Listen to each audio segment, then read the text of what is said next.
बहुत सारी माएँ जब पहली बार माँ बनती हैं तो उनको पता नहीं होता कि न्यू बॉर्न या नौज़ायदा बच्चे की केयर कैसे की जाए। इस वीडियो में हम नौज़ायदा बच्चे की स्टैंडर्ड तरीके से कैसे केयर करेंगे वो डिस्कस करेंगे।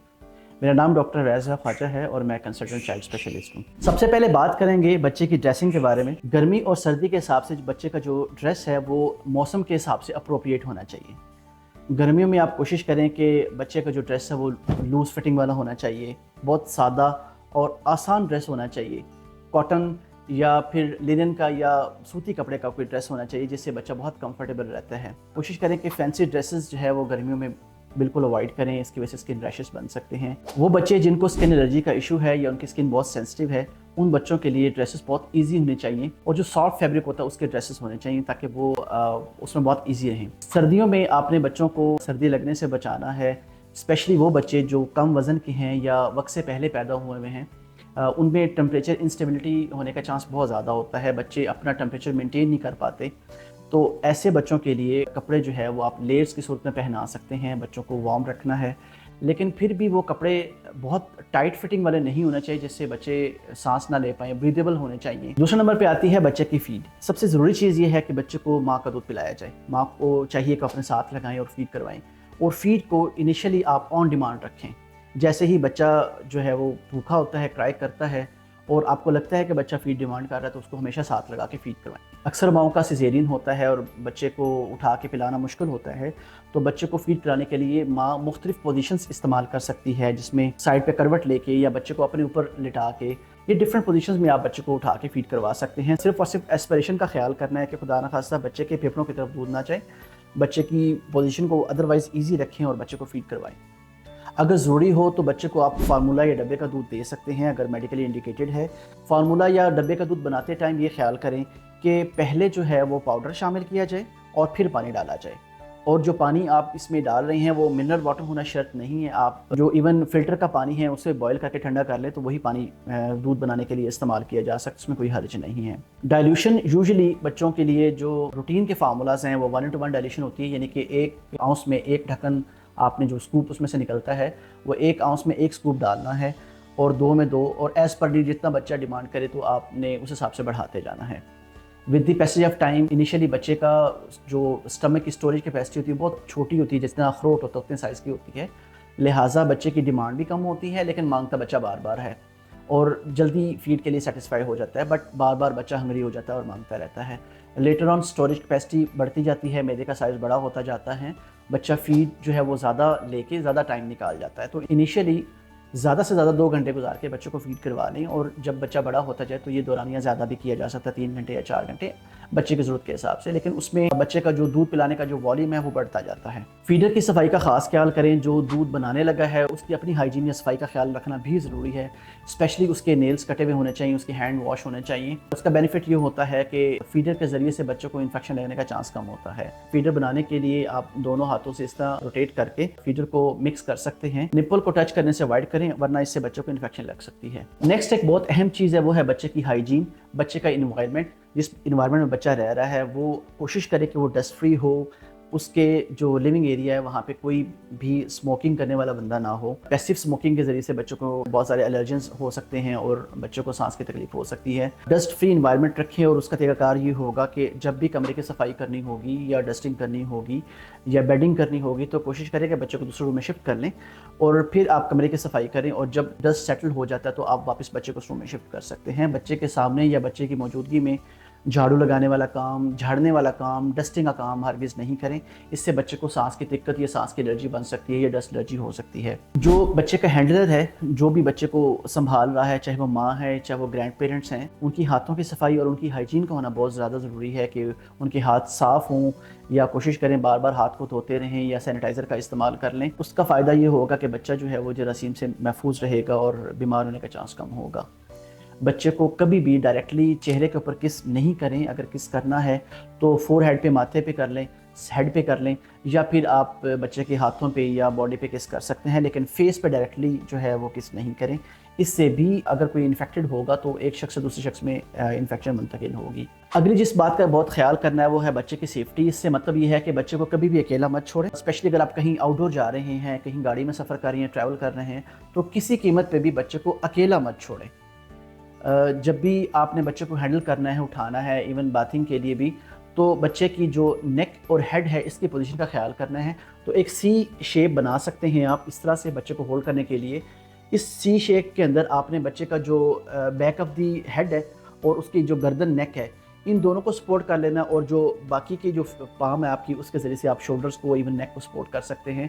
बच्चे को जब भी उठाना है आपने बच्चे को इस तरह बैक से एक सी शेप में बच्चे को जो हेड है उसको फिक्स कर लें या पकड़ लें, उससे बच्चे को उठाएं।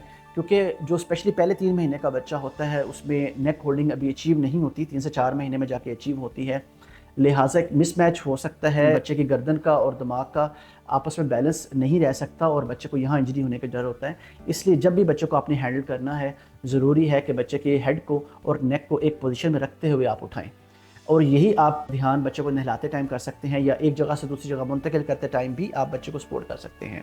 इसके अलावा बच्चों के लिए जो बेबी बिस्तर इस्तेमाल किए जाते हैं उसमें बच्चे की हेड एंड नेक को सपोर्ट किया जा सकता है। अगली चीज़ जो बहुत अहम है वो है बच्चे की स्लीप। बच्चे को सुलाने के लिए हमेशा एक फर्म सरफेस का इंतखाब करें, जो ज़रा सख्त जगह है वो बेहतर है, या उससे थोड़ा सा नरम किया जा सकता है, लेकिन कभी भी वो सरफेस बिल्कुल फ्लफ़ी नहीं होनी चाहिए, बिल्कुल ऐसी नहीं होनी चाहिए कि जिसमें बच्चा लेटे तो बच्चा उसके अंदर धंस जाए, या बच्चे के पिलो ऐसे नहीं होने चाहिए कि जिसमें बच्चा बिल्कुल धंस जाए, या कोई रज़ाई ऐसी नहीं होनी चाहिए, या कोई कंबल ऐसा ना रखें जिसकी वजह से उसके अंदर बच्चा जो है वो धंस जाए। इसमें सफोकेशन इंजरी होने का या सफोकेट करने का या सांस बंद होने का डर होता है। लिहाजा बच्चे को हमेशा एक जो फर्म सरफेस है उस पर लिटाएँ, जो थोड़ी सॉफ्ट है वो इस्तेमाल की जा सकती है। हमेशा बच्चे को सीधा लिटाएँ, कमर के बल, यानी कि कमर के बल सीधा लिटाएं और फेस और ट्रंक ऊपर की तरफ होना चाहिए।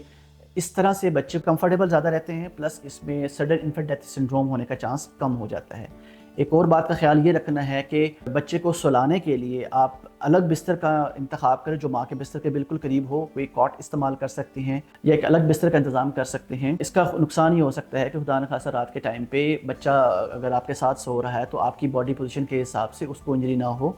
लिहाजा बेहतर यही होता है कि उसका बिस्तर अलग हो लेकिन वो माँ के बिस्तर के करीब तर हो। इसके अलावा बच्चे के कलर के ऊपर भी बहुत नज़र रखनी है। नीला कलर हो सकता है या पीला कलर हो सकता है। अगर नीला कलर हो रहा है, स्पेशली आप देखते हैं कि उसके जो फिंगर टिप्स हैं या नेल्स हैं वो नीले हो रहे हैं, या पाँव के फिंगर टिप्स या नेल्स हो रहे हैं नीले, या फेस का जो सेंट्रल पार्ट है इसमें नोज़ के टिप है, लिप्स हैं और टंग है, अगर ये नीली हो रही है तो ये साइनोसिस या नीलापन हो सकता है। सबसे पहले तो बच्चे का टेम्परेचर चेक करें कि आया कि बच्चा जो है वो बहुत ठंडा तो नहीं हो रहा, कोल्ड तो नहीं हो रहा। उसकी वजह से भी बच्चे नीले हो जाते हैं। या ये कोई मेडिकल कंडीशन हो सकती है, या जैसे कंजेनिटल हार्ट डिजीज़ हो सकती है, उसमें नीलापन के दौरे पड़ सकते हैं। अगर आपका बच्चा नीला है तो फिर लाजमी है कि आप बच्चे को डॉक्टर को विजिट करवाएं। इसके अलावा जो बच्चों में पीला रंग है ये भी नॉर्मल नहीं होता। बहुत सारे बच्चों में ऑलमोस्ट 2/3 बच्चों में यरकान हो सकता है, जो स्पेशली फुल टर्म बच्चे हैं। अगर ये यरकान की मिकदार जो है वो ज़्यादा है, लाइक फेस से नीचे की तरफ जा रही है, बॉडी भी उसका यरकान होना स्टार्ट हो गया है, तो ये कोई मेडिकल कंडीशन हो सकती है। इसके लिए डॉक्टर को विजिट करना ज़रूरी होता है। अगर बच्चे के अंदर जो यरकान पहले ही दिन पे आ गया है तो ये हमेशा पैथोलॉजिकल होता है, ये नॉर्मल बात नहीं है। इसके लिए बच्चे के डॉक्टर को विजिट करना ज़रूरी है। इसमें हॉस्पिटल में एडमिट करना पड़ सकता है और कुछ टेस्ट करवाने पड़ सकते हैं, बच्चे को फोटोथेरेपी में रखना पड़ सकता है। और अगर यरकान की मिकदार बहुत ज़्यादा है और अभी बच्चे की उम्र बहुत कम है तो इवन कुछ सूरतों में बच्चे का ब्लड भी तब्दील करना पड़ सकता है। इसलिए ज़रूरी है कि जितना जल्दी हो सके बच्चे के यरकान के लिए आप डॉक्टर को विजिट कर लें, ताकि वो अपने मुआयने और मुख्तलिफ टेस्ट करवा के इसकी जांच कर सके और वजह मालूम कर सके। इसकी दीगर वजूहात में माँ और बच्चे का खून का ग्रुप मुख्तलिफ होना भी हो सकता है, चाहे वो पॉजिटिव नेगेटिव का फ़र्क है, चाहे वो ABO सिस्टम का फ़र्क है, तो माँ और बच्चे का ग्रुप मुख्तलिफ हो। इसके अलावा और बहुत लंबी लिस्ट होती है मेडिकल कंडीशंस की जिसमें बच्चे को यरकान हो सकता है। लिहाजा ज़रूरी है कि करीबी डॉक्टर को विजिट करके इसकी जांच की जाए और उसके मुताबिक फ़ैसले लिए जा सकते हों। नेक्स्ट, आपने बच्चे के जो अम्बिलिकल कॉर्ड है या जो नाफ है उसका भी ख्याल करना है। पहले नंबर पे ये समझ लें कि बच्चे की जो नाफ है नॉर्मली 1 से 3 हफ्ते में गिर जाती है। बहुत रेयर होता है कि 1 महीना गुजर जाए फिर भी बच्चे की नाफ ना उतरे, लेकिन अगर 1 माह से ज़्यादा हो गया तो आपको डॉक्टर को विजिट करना पड़ सकता है। बच्चे की नाफ को हमेशा डायपर से बाहर रखें, उसको ड्राई रखें और उसके ऊपर जो है वो किसी किस्म के कोई टोटके इस्तेमाल ना करें, जैसे हल्दी इस्तेमाल की जाती है या सुरमा इस्तेमाल करते हैं लोग, या और भी कोई जड़ी बूटी का इस्तेमाल करते हैं। तो नाफ को बिल्कुल साफ़ रखना है, ड्राई रखना है और उसको सिपरेट के साथ साफ़ कर देना है। इसके अलावा इसके ऊपर कुछ भी अप्लाई करने की ज़रूरत पेश नहीं आती। अगर उस पर कोई इन्फेक्शन हो गया और उसकी अलामत ये होगी कि जो नाफ है उसमें कोई रेडनेस या लाली आ गई है या उसमें कोई स्वेलिंग देख लेते हैं, तो उस सूरत में भी डॉक्टर को जल्द विजिट करना चाहिए। उसमें इन्फेक्शन हो सकता है या कोई नाफ का हर्निया हो सकता है, उसको देखा जा सकता है। बच्चे की नाफ जब गिर जाती है तो उसको आप सिपरेट के ज़रिए से साफ़ भी कर सकते हैं और उस पर कोई एंटीसेप्टिक जैसे क्लोरेक्सिडीन में मुख्तलिफ नाम की क्रीम्स आती हैं जैसे अम्लाइका जेल है वो इस्तेमाल कर सकते हैं, उससे इसमें इन्फेक्शन जाने का चांस कम हो जाता है। नेक्स्ट, बहुत सारी माओं का एक बहुत बड़ा कंसर्न हो सकता है और वो है डायपर रैशेस। और डायपर का इंतखाब हमेशा अच्छी क्वालिटी का डायपर ख़रीदें और वही इस्तेमाल करें। उसकी जो फिटिंग है, जो उसका जो साइज़ है वो बच्चे के वेट और उम्र के हिसाब से चूज़ करें।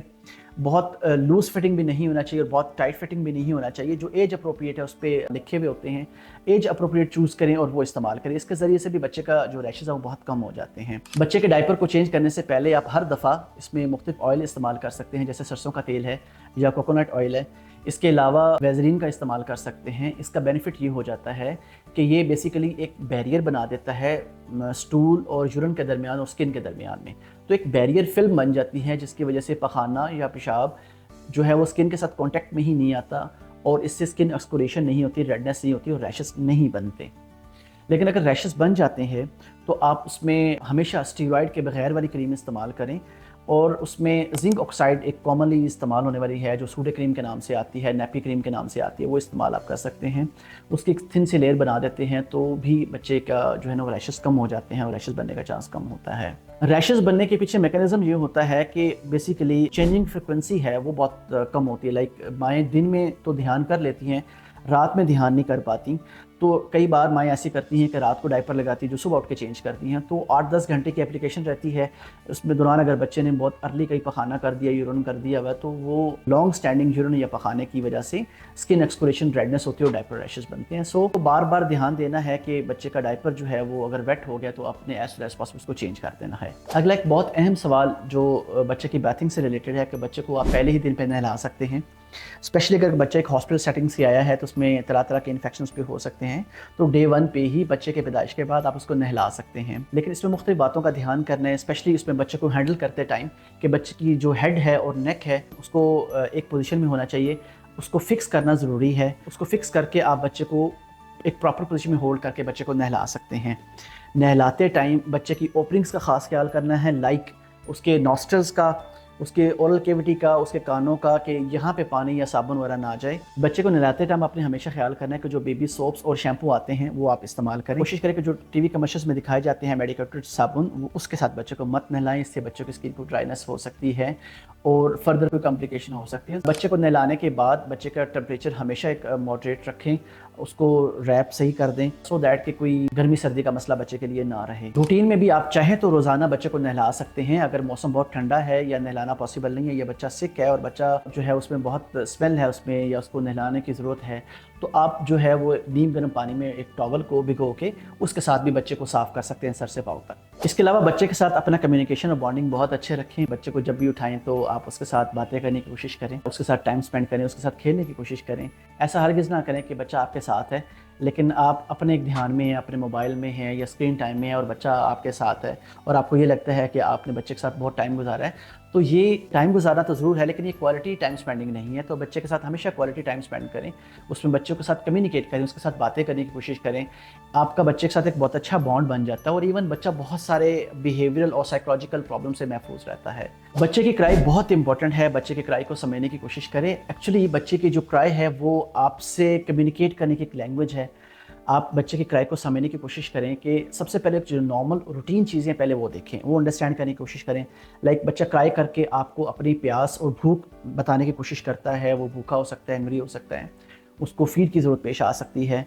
इसके अलावा बच्चा जब क्राई करता है तो हो सकता है कि वो गर्मी सर्दी की कंप्लेंट करता हो, बच्चा बहुत ओवर रैप्ड हो या अंडर रैप्ड हो, बहुत ज़्यादा कपड़े पहनाए हैं या बहुत कम कपड़े पहनाए हैं मौसम के हिसाब से, तो बच्चा कपड़ों की वजह से भी तंग हो सकता है। तो बच्चे की स्किन का टेम्परेचर देखकर बच्चे को अप्रोप्रिएट कपड़े पहनाने की कोशिश करें। इसके अलावा बच्चे के रोने की एक वजह जो है वो डायपर गंदा होना या डायपर रैशेस हो सकते हैं, इसमें बच्चा एक्सेसिवली क्राई करता है।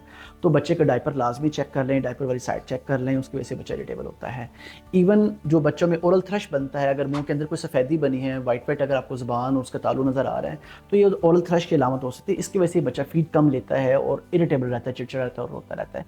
सो बच्चे की क्राई को आप, ये एक लैंग्वेज है, आपने इसको अंडरस्टैंड करना है और उसके अकॉर्डिंगली आपने डिसाइड करना है। लेकिन इस सब के बावजूद भी बच्चे का क्राइंग टाइम बहुत ज़्यादा है और एक्सेसिवली बच्चा क्राई कर रहा है तो ये कोई मेडिकल कंडीशन हो सकती है, आपको फ़ौरन डॉक्टर को विजिट करना चाहिए। बच्चे को हैंडल करने के लिए और बच्चे की बॉडी शेप के लिए, स्पेशली हेड शेप के लिए, बहुत सारी माओं के बहुत सारे मिथ्स होते हैं, बहुत सारी माओं का कंसर्न होता है ये तो सबसे पहले ये है कि बच्चों को हमेशा सीधा लेटाएं और बच्चे को राइट और लेफ़्ट दोनों तरफ आप थोड़ी करवट दे सकते हैं कुछ टाइम के लिए, लेकिन ये सब जो है वो आपकी निगरानी में होना चाहिए, ऑब्जर्वेशन में होना चाहिए।